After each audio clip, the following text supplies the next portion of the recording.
this week was not great. I only managed to finish 2 books and I'm currently reading 2 more, so let's chat about it. First book that I finished was Sisters of Sword and Song, which I talked about this a little bit more during my travel reading vlog. If you love her other books like Divine Rivals or Queen's Rising, things of that nature, this book is very reminiscent of that in terms of the writing, the fantasy, the story, the atmosphere. I also adore the sisters' relationship and their bond with each other. Absolutely phenomenal book.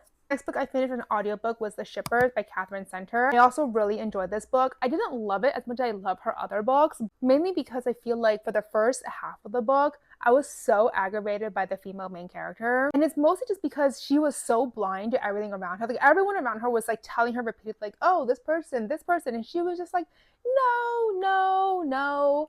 Just completely had a blinders on with the whole situation and like rose gold glasses with the guy that she supposedly had a crush on for like when she was a kid.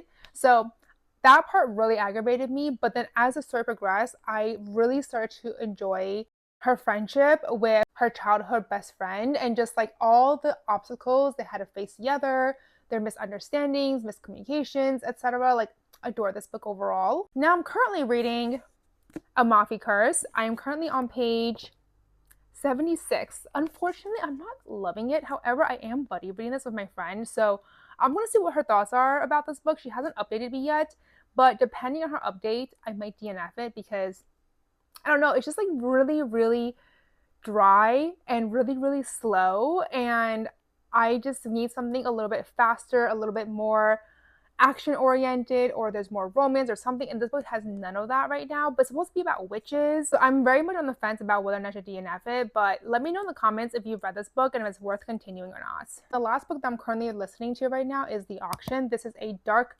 romance, and I don't know, like I love my dark romances. I've been in a dark romance phase, especially with Rena Kent's book. However, this one is not really hitting it. I am about 50% of the way through, so I am still enjoying it. However, I don't know, there's something about this book that I just don't love. It's giving me Stockholm syndrome in a way. And until I know more about the guy's like motives and like the history between him and the girl, I fear that this book is going to give me Stockholm syndrome until then. So I really hope that that is revealed soon, because this entire time I'm kind of like cringing with their interactions. Like, what is going on? Why is this? I don't know. It's just, there's something that's missing with this book overall. So anyways, these are books I have currently finished, as well as the books that I'm currently reading. Let me know in the comments, which books have you finished recently?